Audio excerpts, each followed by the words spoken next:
So we're here at the Fort San Pedro for the Angkas Cebu Safety Fiesta. So let's get inside. The Rookie of the Year, we would like to call on Jeronimo Bacanamo.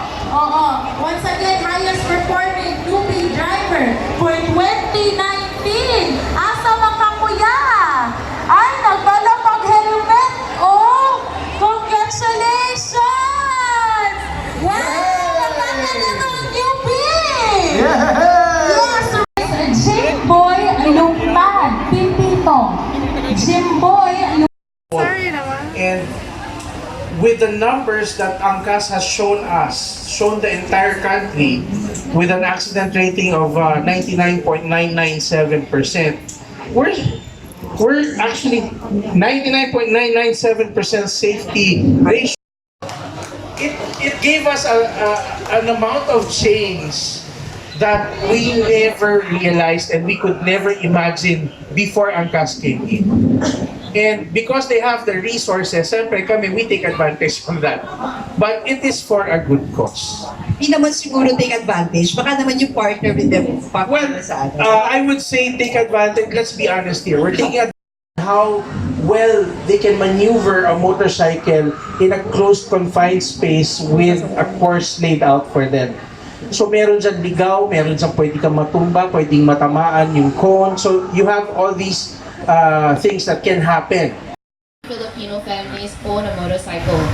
50% of them depend on it for livelihood, and almost 100% of them are from low-income households, right? And we found that this, coupled with the fact that actually there's only one motorcycle training school in this entire country. Alright, one, and it's in Manila even. It's expensive, and people have to find the time to go there.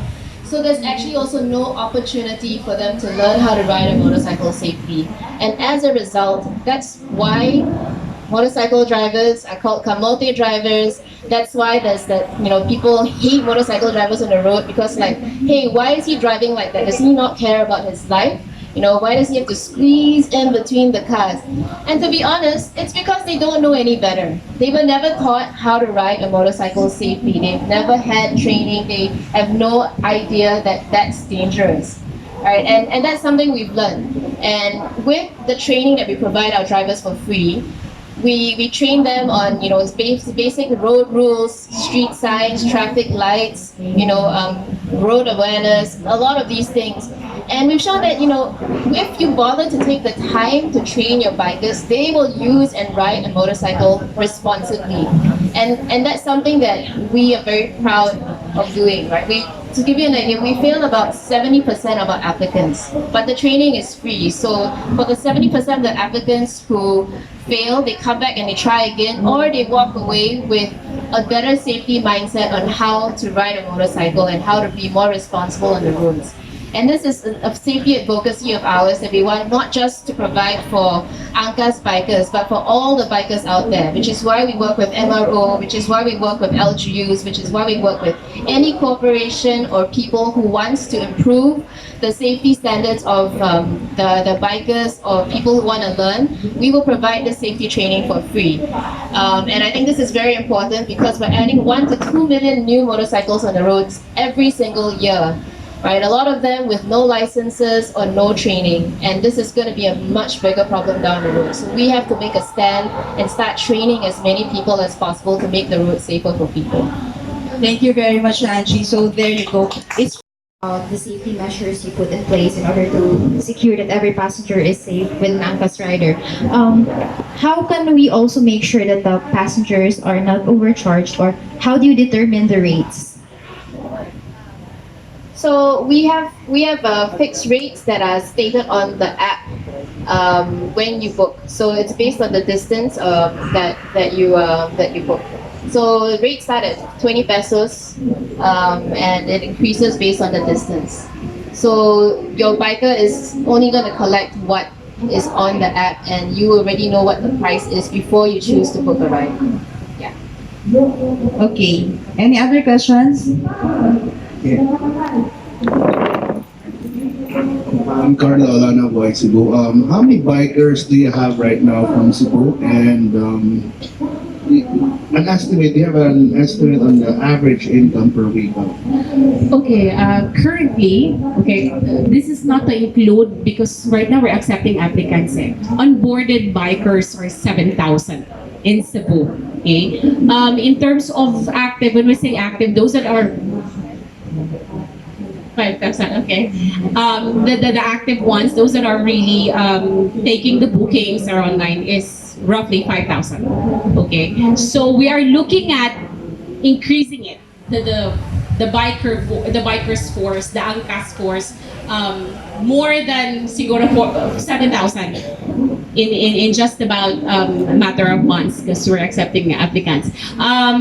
Sorry, How much do you make right now? the average income depende if full-time or part-time. But you know what, na-surprise ko because I get to ask you know, those that are full-timers, it's more than 2,000 pesos. Yes. And they're already on the road mga 8 hours or more than 8 hours and they don't have the boss na, oy, duty na dito. Okay? So, they own their time. They're their own boss. Depende na sa ilaha. So, they get to really earn as much as they want to, depende sa ilang pogi. Okay? For part-timers, could be somewhere half of what I mentioned for the full-timers. Okay, because the driver that I rode kanina said, one of your best riders that makes like 60 rides in one day. Sabi ko, wow, grabe ha. Yes, that's actually. So now I'm wondering how many rides now, on average, how many rides, all in all, sa Cebu daily? How many people do you service daily? How many rides all in all? Do we have the numbers now? Right now. Yeah, okay. If you, maybe you could just forward it to us and then we'll relay it to them. Okay. Okay. Do we have any other questions? Okay. Thank you for acceding to me, my friend. Good afternoon, everybody. I'm Tonton Antugo from I Miss the Page. My question is, the problem before with DNBS, specifically Angkas, was that your passengers are not covered by insurance because of the problem with LTFRB registration. Now, if a passenger, simba ko lang, if you know the language, would meet an accident or madisgrasya sa dalan mo, how will you address that problem? So just to clarify, we have never ever operated without insurance available for both the driver and passenger. Since day one, there's always been insurance. The insurance coverage is up to 450,000 pesos per seat, per person. And we have a 24/7 emergency team to help to respond to any accidents that have been on the road.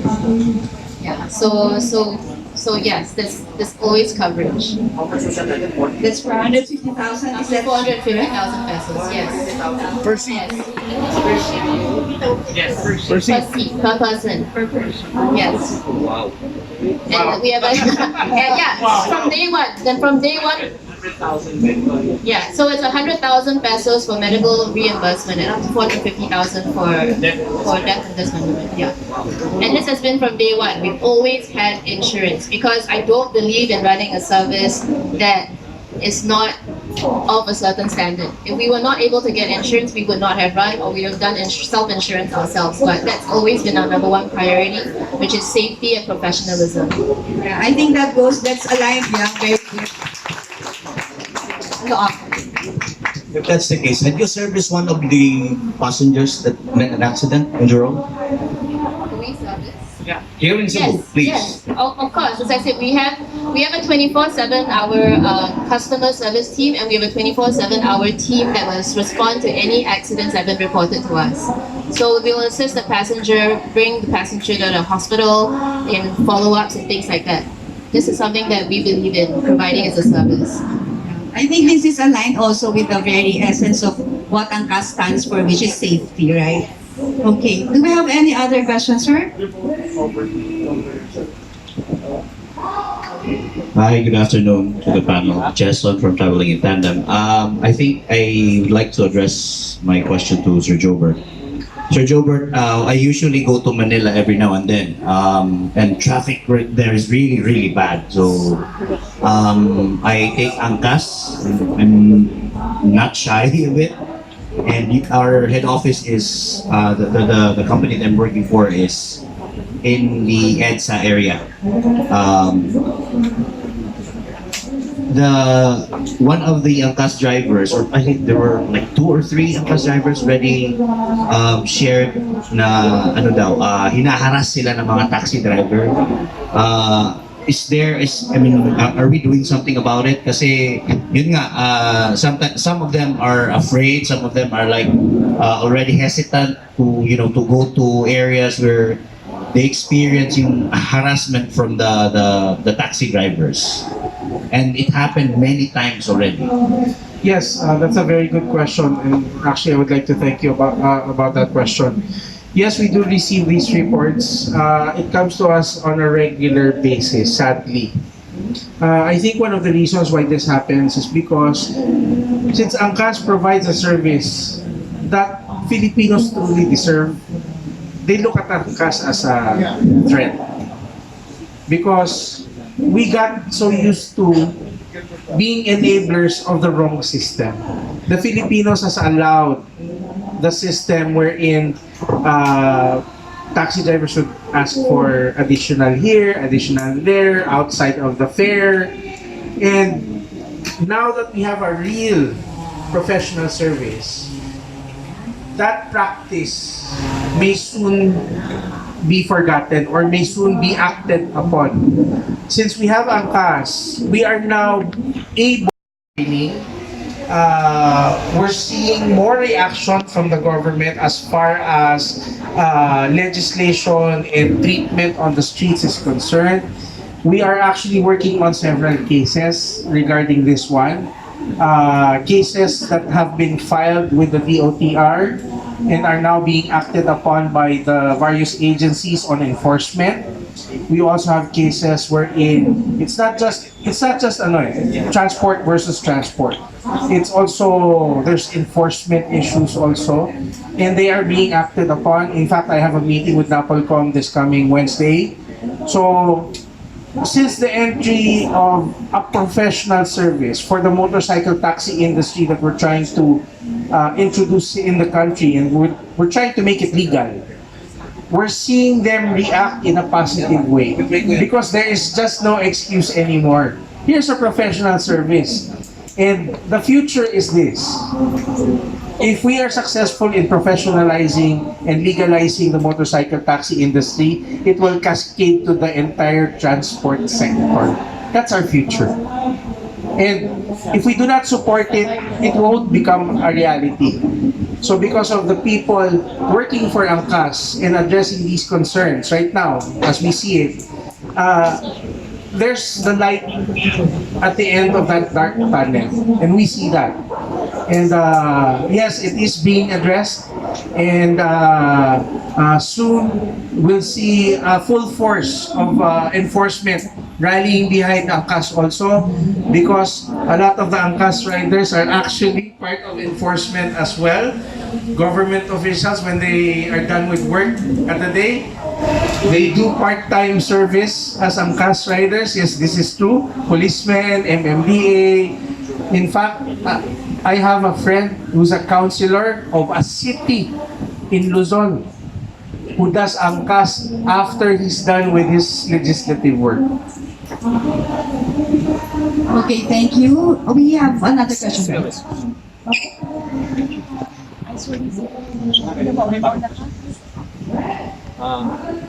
Very, I would like to know, do you also require your drivers to at least be presentable, being showered every day, and provide clean helmets to the passengers?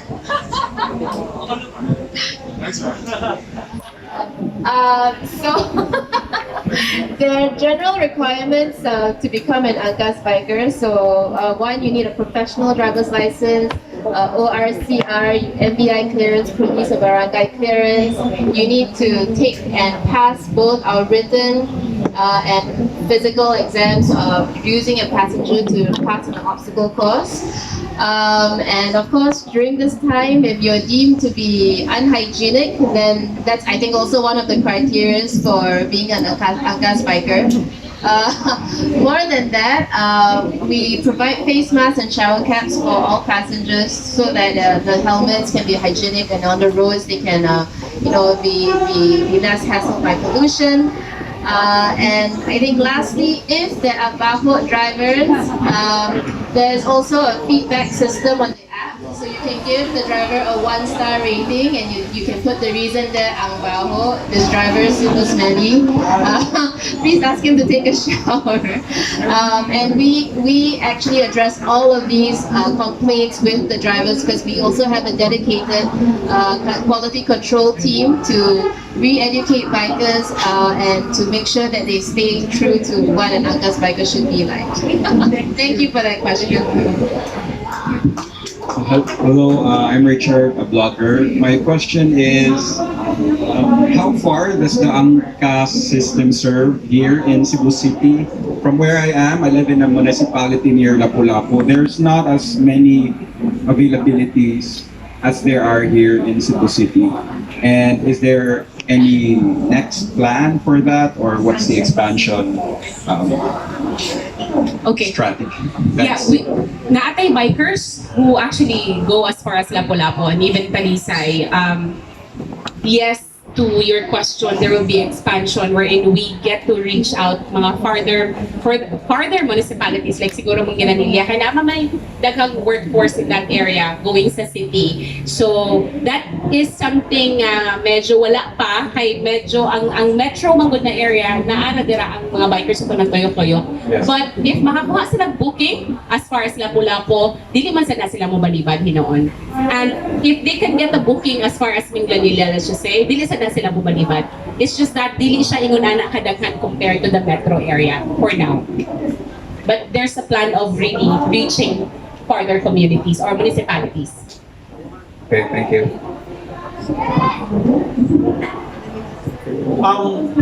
Balbino Guerrero, a blogger. And carry safely.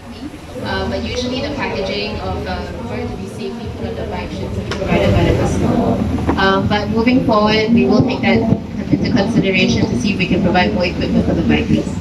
Okay, thank you. Because I just used it once and it told me like not to use it anymore. So that's Sorry my for that question. experience. That's okay. Thank you for your feedback. Okay, we have another question here. Hello. The government first tried to shut down your operations, but after the ongoing calls to legalize the motorcycles for hire, Transportation Secretary Toladi in May approved the dry run of the motorcycle, like pilot test. That's for 6 months after all those bikers are trained. So far, as of September, how is the pilot training going? And in general, what are your appeals to the government? So we're very thankful that the government has given us the 6-month pilot, right? They've done this because they've seen the safety record that we have, and they want to show that this is something that can be replicated to even more people down the road. So this 6-month pilot is for us to show the government and work together with the government to improve the service and to show that how do we maintain such a good safety record. And to help to continue this pilot run. So I think for us, we've been working very well with the government with this pilot that's going on right now. And we look forward to more partnerships and to more understanding between how we do things and what the government requires from us, so that we can work more smoothly down the road to make sure that this becomes something that can be brought to more people in more cities in the future. Hi, good afternoon. I'm Philip. I write for CebuFinance.com. I saw one of your digital collaterals on your Facebook page. It's under prohibition and restriction. And I saw there that heavy passengers may be denied. How heavy is the passengers limit? And then how can this restriction offer services to every Filipino like me and like him. Thank you. Let's jump on to Daniel's question. I was the first person to react negatively to that provision, sir. I feel you. I feel you. So far, I haven't been denied yet. I am about 280 pounds.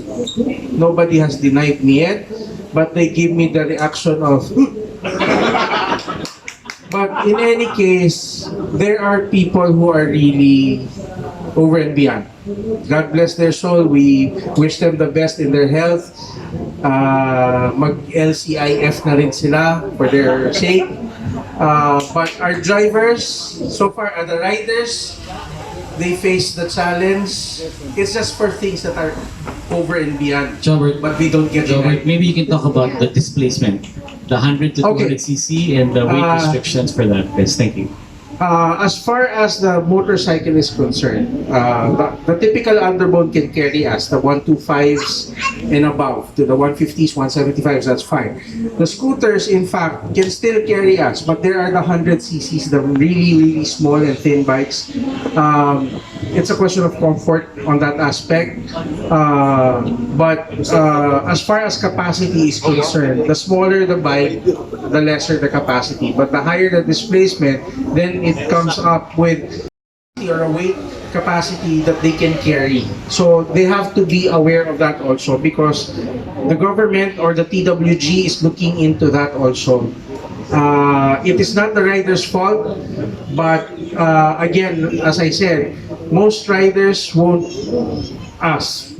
be denied because I made sure of that when they put that on there, because I reacted to it. Okay, thank you, Jobert. Thank you, Philip. But I mean, I just like to talk a little bit more about why we have this sensitive restriction there, right? I mean, number one, it's really for safety purposes. So it's not to show any disrespect or discrimination, but other than the weight limits that a bike can take, there's also the consideration of the biker himself or herself, right? Because we do have female bikers on the platform as well. So if there is too big a discrepancy of size between the biker and the passenger, that can also be a safety concern. Because of balancing, right? So if I don't know how many of you know this, but like balancing on the bike is very important, and it's the main job of the biker. But the passenger also needs to cooperate. For example, you need to lean with the biker and not lean against, things like that. And if the size of the passenger is too different from the biker, then that could be a safety problem. And I hope you don't mind if someone does turn you down for a ride. It's not personal. It's really based on safety. Because if, for example, you lean a little bit to the right and the biker's turning left, that could really cause an accident. So it's really in the name of safety, and I hope that the bikers do treat this topic sensitively with passengers. Yeah. And also I think for bike displacements and sizing, this is something that we're also working on in an app in the future for one of the iterations to try and identify and make it clear cut. So if you're slightly larger, then perhaps we'll give you a bike that is of a bigger capacity and also a biker who can manage that. So then you won't have to face such. Yeah. So it'll be a more pleasant experience for you. Okay, thank you, Angelique. But we also have passenger safety guidelines, right, for each biker. So I think it also is wise for all of us to know that there is a passenger safety guidelines, like if you have epilepsy, if you have heart ailment, I mean, you're not supposed to ride the bike. Yes. So, I mean, we've been running a co-rider campaign. We believe that safety is not just the responsibility of the biker, it's also the responsibility of the passenger, right? So, as a passenger, you need to cooperate because you're part of the safety on the bike. And so some examples of that is, number one, we've never refused to wear the helmet. Some people think it's not cool to have a helmet or it's going to ruin my hair. That's one of the most important safety equipment that you have to put on, and you have to put it on securely, 2 fingers, with, right? Don't hold your biker on the shoulders, hold your biker on your waist. Always lean with the biker, not against. I know for a lot of people who don't know how to ride, it seems like it's the right thing to do because you're going to balance the biker, but that in effect can cause an accident. If you're drunk, don't ride because you might fall off the bike. Don't use your handphone. Don't video because you need to hang on to the biker, and so things like that. So we do also request the cooperation of the passengers to ensure that every Angkas ride is safe for them. Yeah. Okay, thank you, Angeline. Meron ba tayo mag-question dyan sa likod bago yung dalawa ulit sa kanilang follow-up questions? Anyone from there? Okay. That was good. Hello. For the record, because although it's obvious, I just need a source to quote. What are the advantages of if a passenger opts to ride Angkas rather than habal-habal? Like, I just need to quote someone.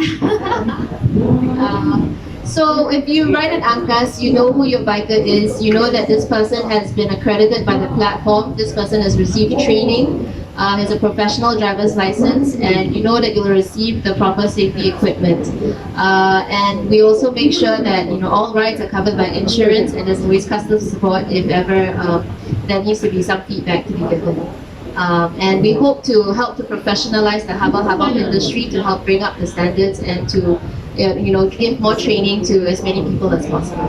Yeah, thank you. A question to Sir Jobert.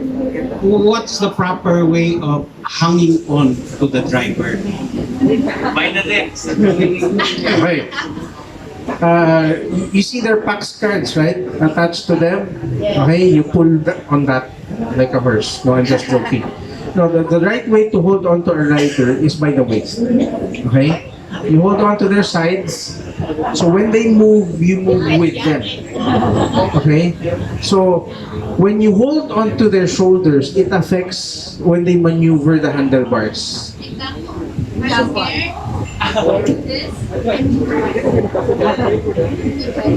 So it has to be on the waist. So when I move, you move with the rider. So when you hold on to them, you close your elbows to your body so that you move in unison.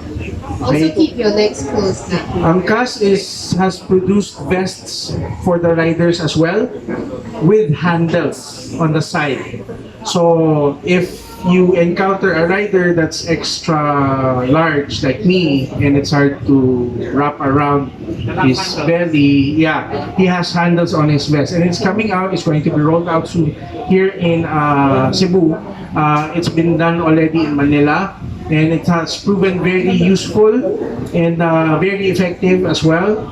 And I believe every feedback that comes to Angkas, they are still improving the service in every way or which possible way they can. So keep those feedbacks coming in. They'll continue to improve.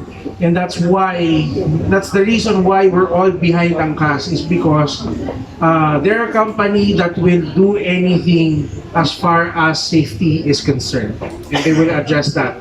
So the right way, around the waist, not on the shoulder. If you feel unsafe or if you feel scared, tap them on the shoulder. So this is the typical way for you to communicate, because sometimes when you're moving, there's wind blast in your hearing.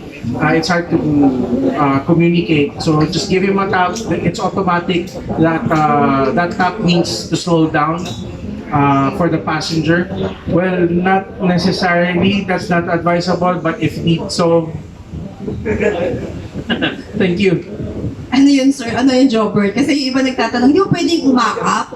Kasi pag halimbawa takot ako, gusto ko akapin. Well, it's going to be hard if the rider is as big as me. But there are riders that you can actually, well, it's a form of courtesy na lang. Can I embrace you? Pero pwedeng tanggihan ng driver, di ba? Well, if he feels uncomfortable, the riders, by the way, are trained in sexual harassment. That's also. great to know, yeah. They're it's a very integral part of their training as well. Thank you very much. We have room for one more question before we serve you wonderful food. So last question, please. We have one more, okay.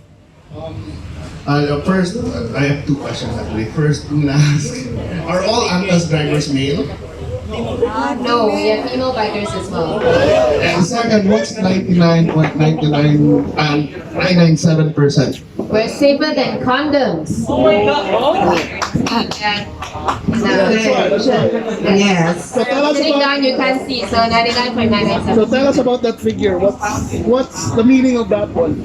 So basically, you know, there's the safety record of motorcycles on the streets in general are a big problem, right? And I've explained a little bit about why that is, because really a lot of bikers don't have any training whatsoever.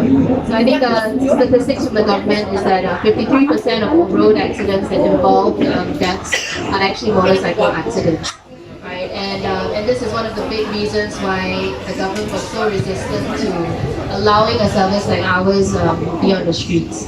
But we've shown that with training and with the system that we have in place, we're able to maintain a 99.997% safety record. So that means that, you know, for 100 rides, you have 0.003% accidents.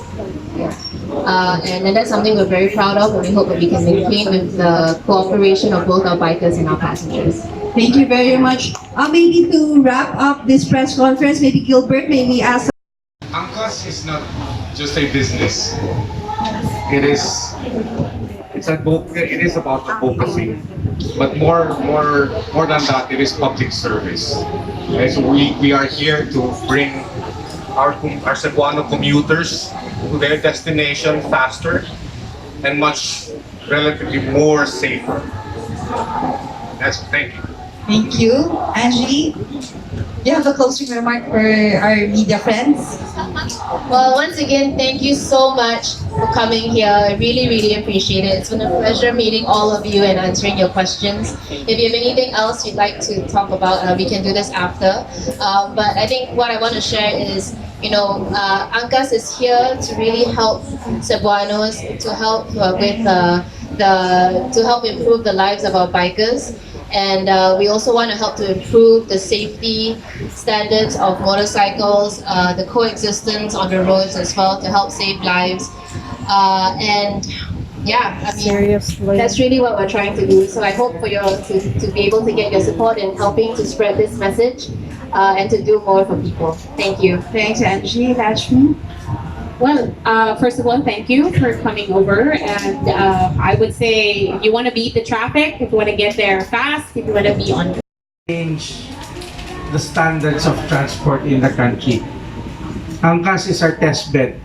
If we support Angkas, maybe we can support the other transport sectors in also increasing their standards. Not just for those who enjoy riding a motorcycle, but for people who travel through means of mass transport. Maybe this is the chance that we need, or the opportunity we need, to see a future of a better transport system in the country. Maraming salamat, and daghang salamat to our media friends. Please